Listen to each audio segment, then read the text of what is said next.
elaborate on North Ball? I can't, no. I think most teams would have a similar concept. North Ball, Oppo Ball. It's just when we've got the ball, it's just easy to say North Ball, Roo Ball, whatever you want to say. So we saw some really nice moments of it today. I think most teams want to go pretty quick where they can.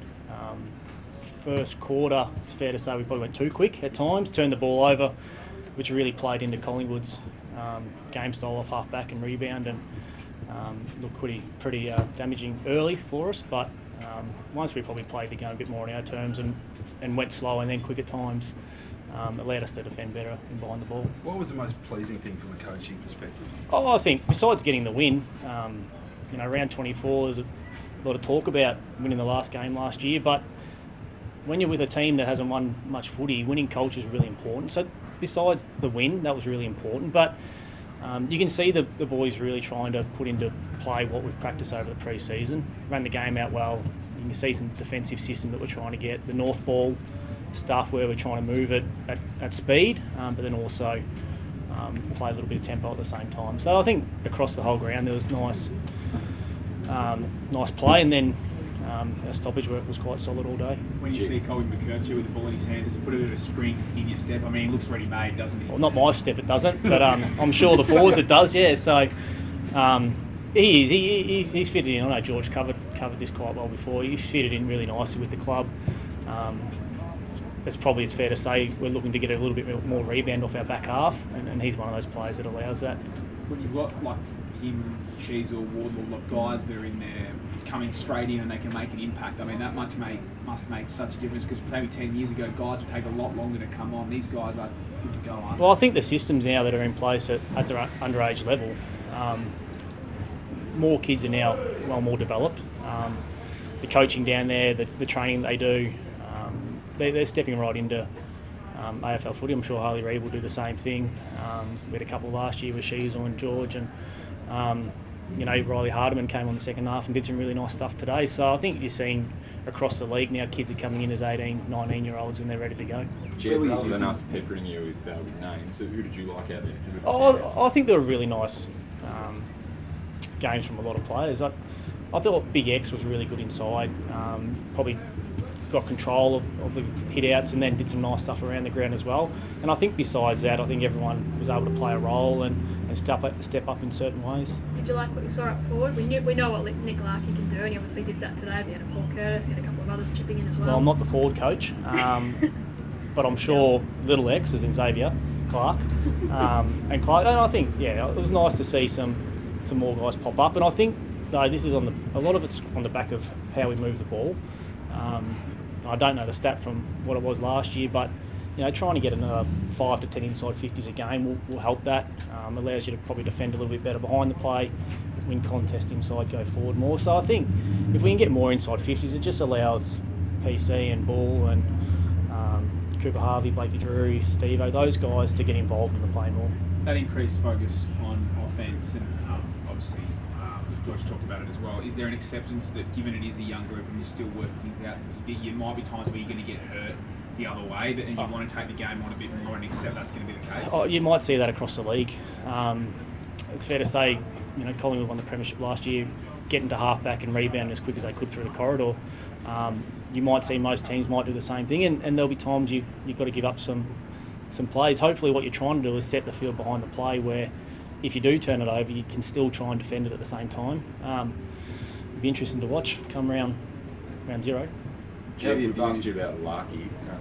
Paul Curtis, though, very, very good on there. Yeah, he does. Him and Cam Zerhard, they're really difficult matchups. They're not quite a tall, but they're not quite a small.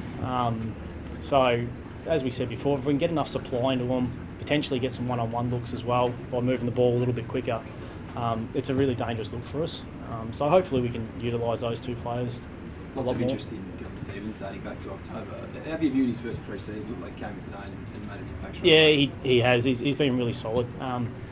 The way he works up and down the ground, I think he's our best runner, or one of our better runners. He's come from a good system, so he brings a little bit of the culture stuff with him from Sydney and the Bloods and what they were doing up there. But he's really stable on the wing and allows us to, we've got one wing locked down. We don't have to worry about it. We can get times where potentially you're trying to shuffle through wings, and wings actually quite important in today's game, and the structure and the system that they allow you to do with others. And he's been really solid for us, a really good person at the same time.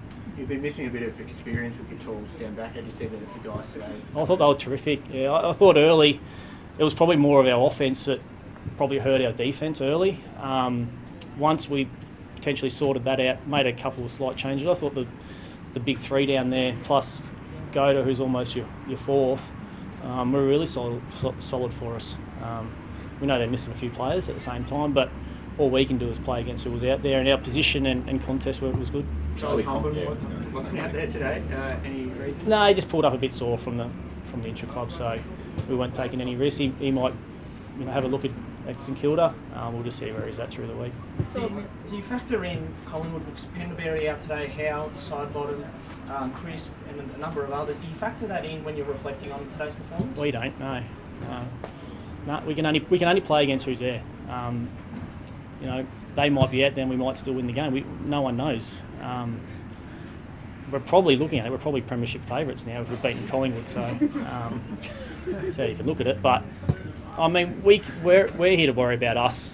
We're not here to worry about Collingwood. And what we saw today was some really nice stuff and some, hopefully another good step in the right direction. There's clearly some growth that we need to keep working on, but we'll break this down. But we'll be looking at us, not what Collingwood did. Can you claim to be the Kings in any close game now? You took down Collingwood twice. Well, yeah. Oh, didn't think about that one, but clearly we know. They did it all year last year. Did it in the grand final. That's something that hopefully will be important for us this year. Might not have been as important last year, but we'd like to think we're going to be in more games this year, winning more games, competing in more games. So, those scenarios, things are really important. Is Bergman all right? Sorry. Yeah, so I'm pretty sure it's a clean bill of health. There's a couple of knocks, especially probably the first time when you're playing against opposition, you're always going to have some knocks.